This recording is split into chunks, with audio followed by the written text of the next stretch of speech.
I'm Scott. I'm Bill. And we're the Trade Guys.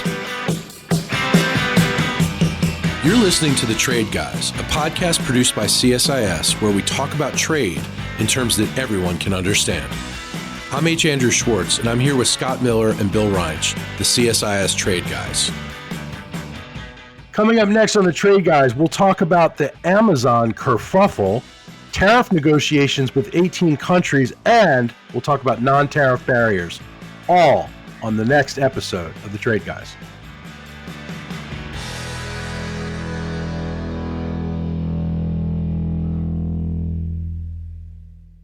Trade Guys, we're back, and there is no shortage, as usual, of trade news. But I want to kick off with one that is just, I don't even know what to say about it, but there's a kerfuffle with Amazon.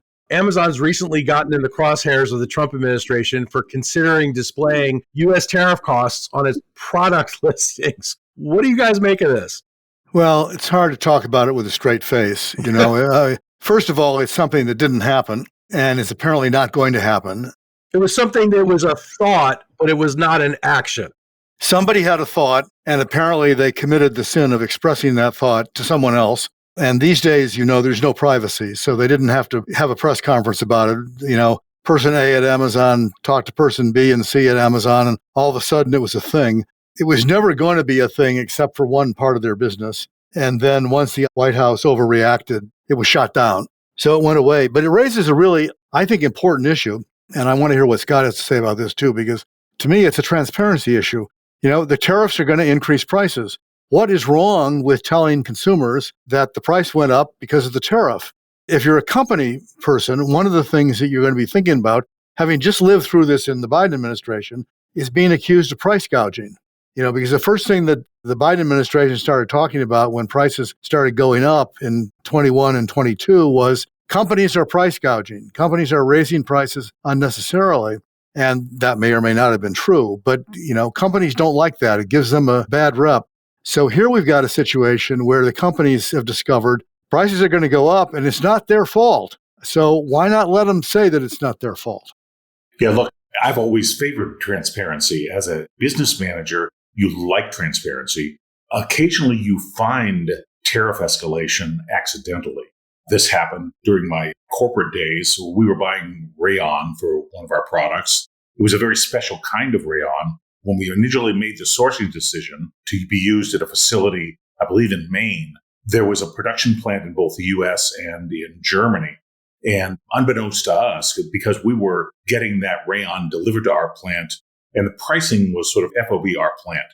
So we never saw any of the details. We found out that they closed the U.S. plant, and the German facility was the only source in the world for this particular kind of rayon.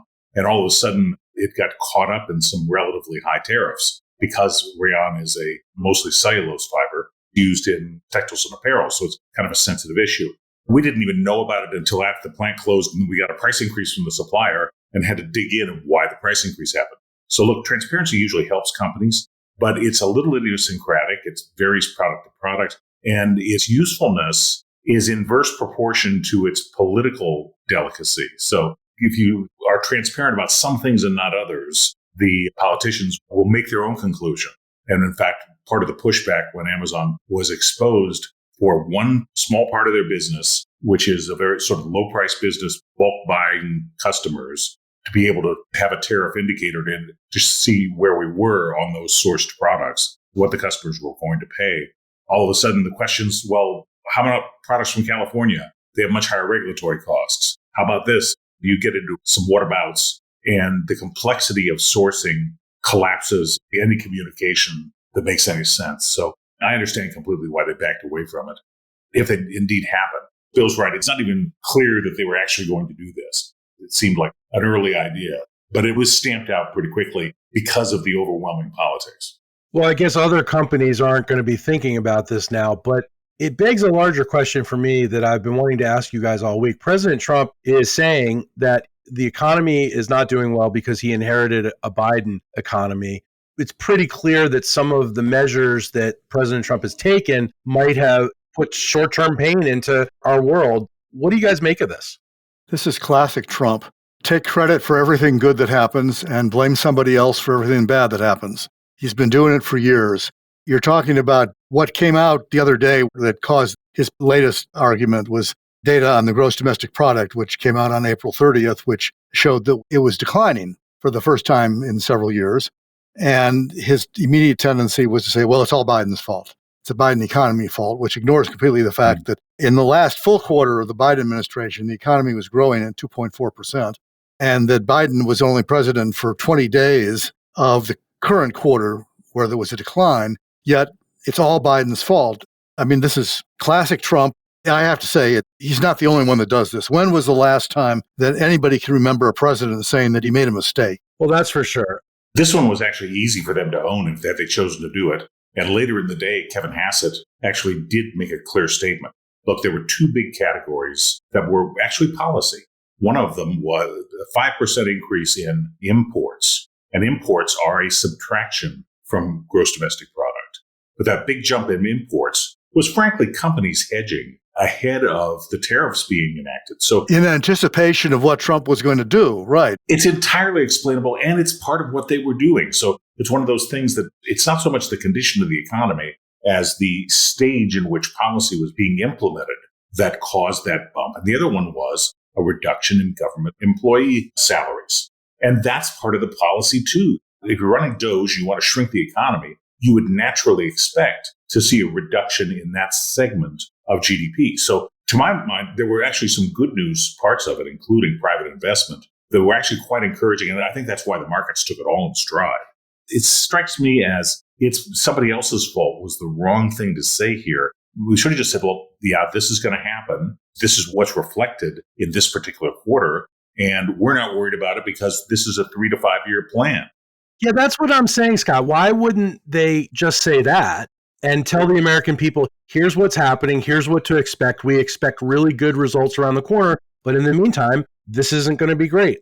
You know, Secretary Bessent got around to saying that today. So, he basically said, hey, we Wall Street people love our quarters and short-term results, and we adore that. But we're building an economy for the next 3 to 5 years. That should have been their first message. They knew what this number was going to be. They should have prepared better. So it's another one of these, well, I could say it's a new administration, but they were at this for 4 years before. And this was an unforced error, I guess, which is what I call it.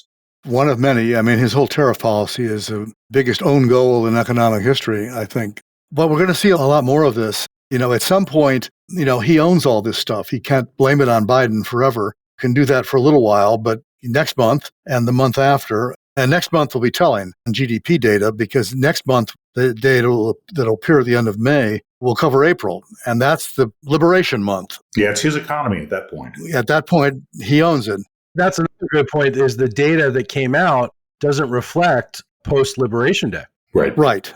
And it's still negative. I mean, it's negative for the reason Scott said. And it's an important point. And, all the academic economists in the country understand that. But maybe Trump did what he did because, he doesn't speak for the academic economists. He's speaking for and to the people. Yeah, he got a headline number he didn't like, so. Yeah. And so you respond with, it's classic. You respond by blaming it on somebody else. We're going to reach a point where there's nobody else to blame it on, though. And that gets back to the larger issue, which we will probably be discussing on and off all year, which is, are the ups and downs? I mean, Scott said the market kind of shrugged this off. The market didn't shrug it off initially. The Dow was down 800 at one point yesterday. When this news first came out, it recovered, so it had a happy ending. But the initial reaction was negative. And there's been this yo-yo effect in all the financial indices, for the last month. Is this just a blip, a reevaluation of equities and debt instruments that have been misvalued in the past? Or is this really a sign of a structural change in the economy that we're heading into a recession? We'll find out. But yes, in terms of this particular report, this was just bad communications drill. They can do better, On the bright side, I think if they continue to put out Kevin Hassett and they continue to put out Bessent, the communications are going to get better because I've seen, for instance, Hassett explain it very well the last couple of days on multiple networks. And so at least they're trying to get out there and explain it to the American people exactly what's happening. Yes. All right, let's move on to negotiations because the Treasury Secretary Bessent is negotiating, and we're negotiating with lots of different countries. How are we prioritizing these countries, and are we close to any deals yet? Well, this has some of the hallmarks of Trump. That's worth looking at. First of all, he's only interested in bilaterals. He is not interested in a general trade negotiation. The difference between Trump 45 and Trump 47 is that he doesn't listen to the blob anymore. The blob says, here's the way we always do a trade negotiation. And he may have been inclined to hear that in the first term, but now he's back, he's doing it Trump's way.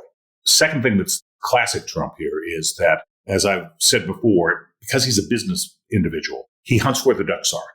He goes for the big opportunities. And if you look at the 15 markets, I guess it's 15. I saw 18 at one point, but the most recent from Secretary Bessent was 15. China's one, and he separated China. And then the other 14 are like the 14 largest trading partners, each of which has a fairly sizable bilateral deficit with the United States. So that totally feels like a business-oriented team that focuses on the 80% rather than the 20%.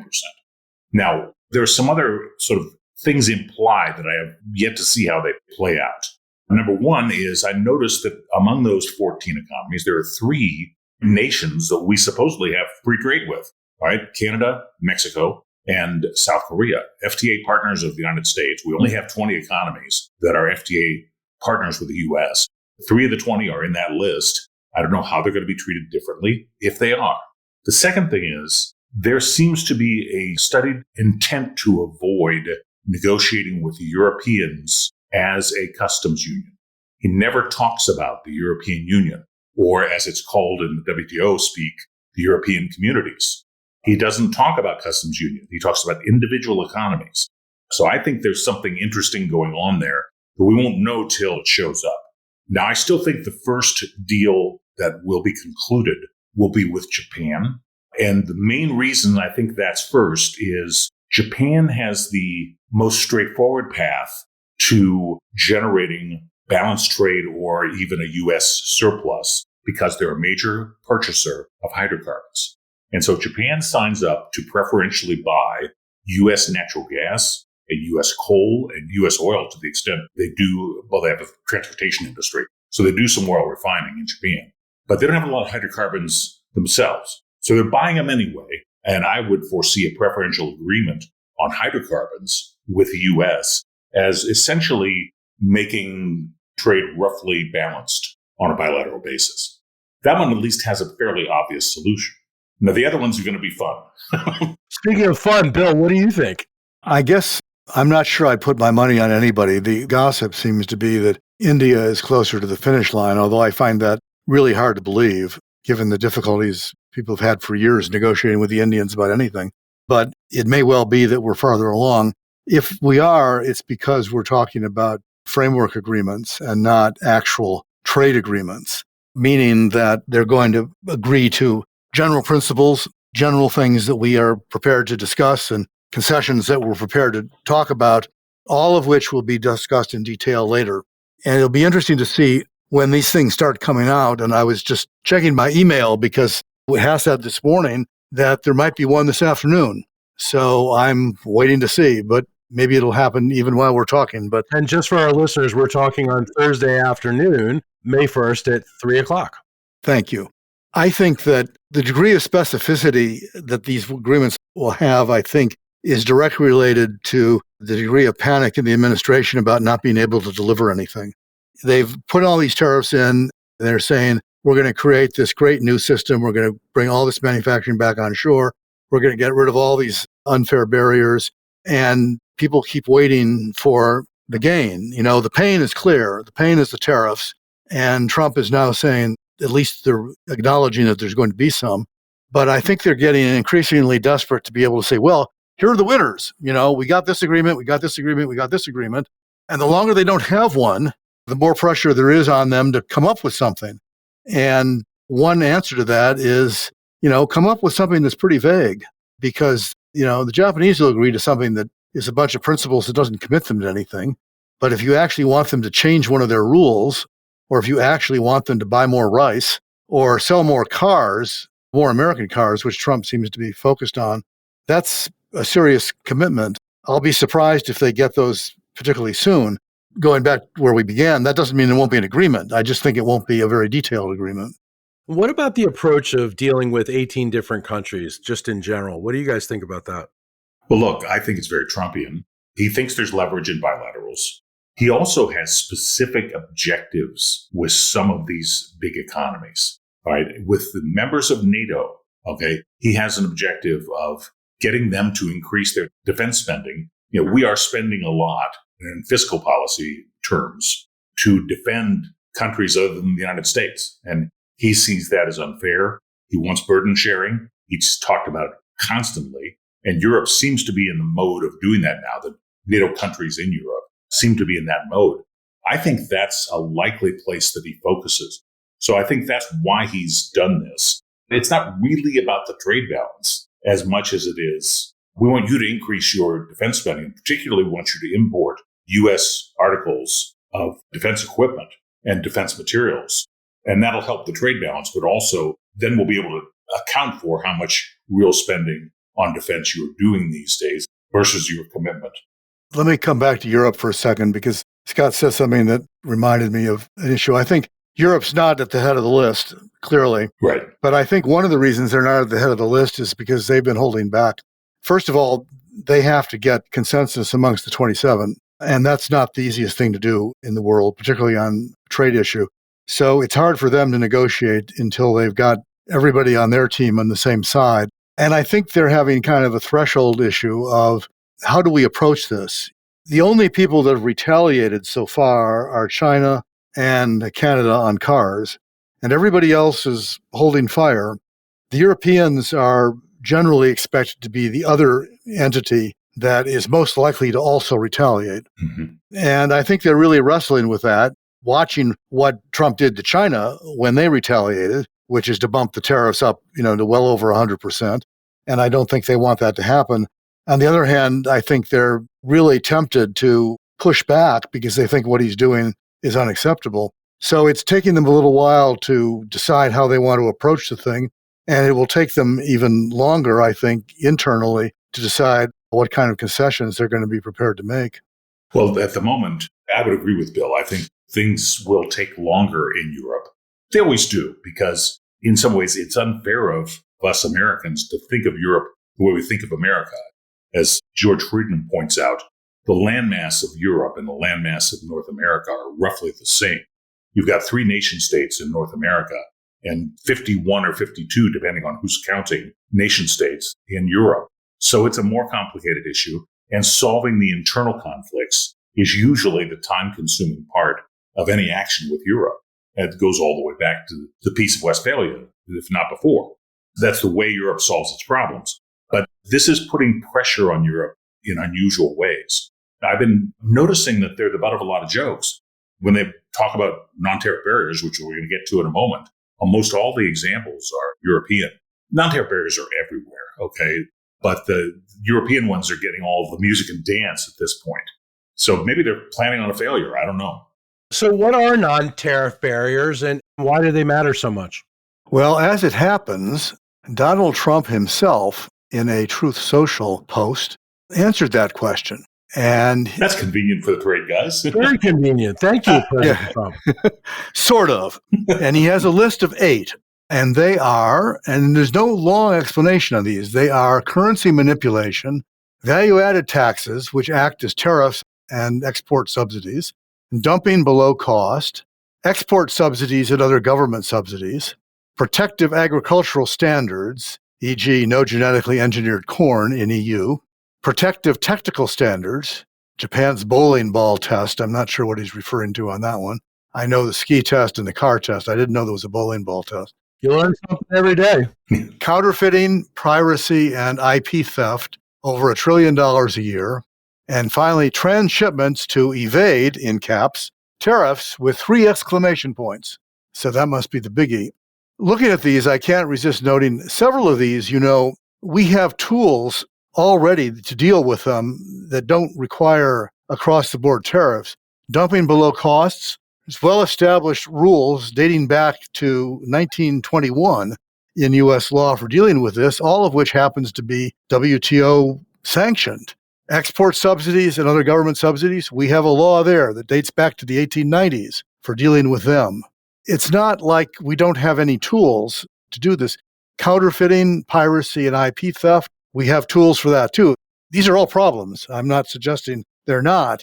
There are other ways of dealing with them than having global tariffs. If you look at NTVs as a whole, what you discover, I think, is, and Scott can correct me on this, but the big one is in agriculture, and it's Trump's number 5, protective agricultural standards. And every country has those, including us. Any way you look at it, these non-tariff barriers, they suck. And I understand why President Trump listed them out that way. Can they hold up deals? Oh, they often do. And sometimes it's our own barriers that hold them up. Bill's right. Agriculture is the place where these exist to the greatest extent. They can be as simple, what sounds as simple as hormone-treated beef or genetically modified corn or soybeans. But it's very complex under the surface, and they're very hard to resolve the differences.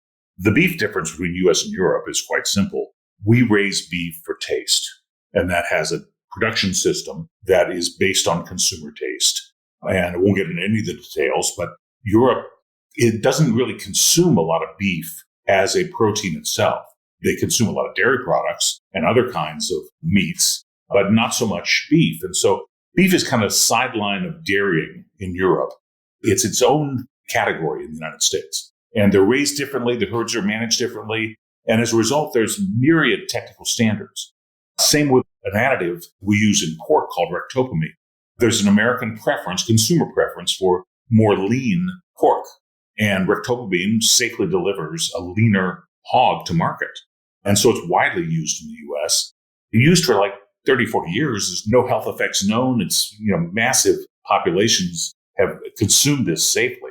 And yet a lot of countries have limits on ractopamine. So these kind of standards are very different. The more complicated the products, the more the standards can be very difficult to unpack. Someone in the auto industry once told me the high beam setting on your car, whether it's low or high beams, is very different if you're driving in Italy where the roads are narrow and distances aren't great, between any objects, or in Wyoming, your high beams, you'd want your high beams on a different setting than you'd want them in the Italian Alps. Hey, I want them in Bethesda, Maryland. Yeah, that's right. Until technology solves that one, they're very difficult to resolve among economies who are in trade negotiations because everybody has regulators, and the regulators usually only have a domestic audience. So these things are tough to unpack.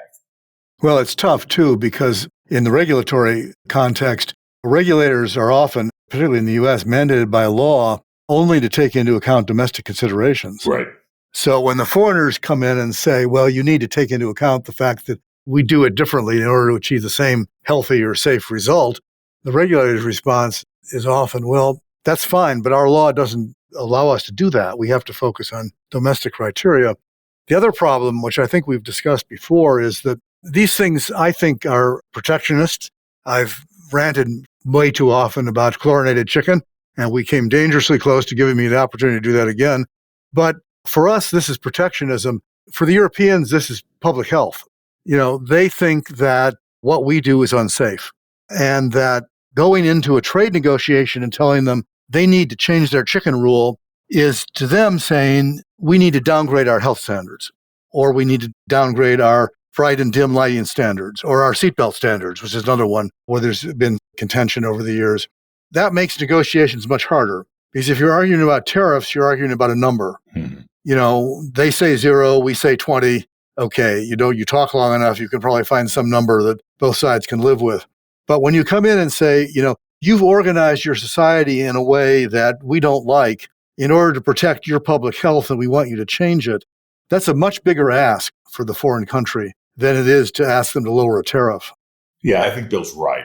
And that's why I'm inclined to think that we shouldn't really consider these bilateral agreements conventional trade agreements. And we shouldn't expect much progress on these kinds of things. I tend to think of them as sort of preferential sourcing agreements. I think what the president is likely to be able to get out of all these deals, as he calls them, is an agreement to provide preferential U.S. sourcing for certain things that economy is importing anyway. My example of Japan hydrocarbons. So he'll find something like that. that'll be declared a victory, and we'll move on from that. I don't know what else to make of this. It's going to be a mess. All right. Well, we'll leave it at a mess. The one thing you can be guaranteed of, though, no matter how big the mess is, it will be an enormous victory. Of course. Guys, thanks a million. Talk to you next week. To our listeners, if you have a question for the Trade Guys, write us at tradeguys@csis.org. That's tradeguys@csis.org.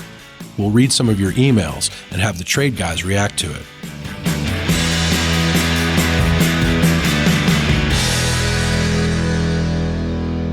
You've been listening to The Trade Guys, a CSIS podcast.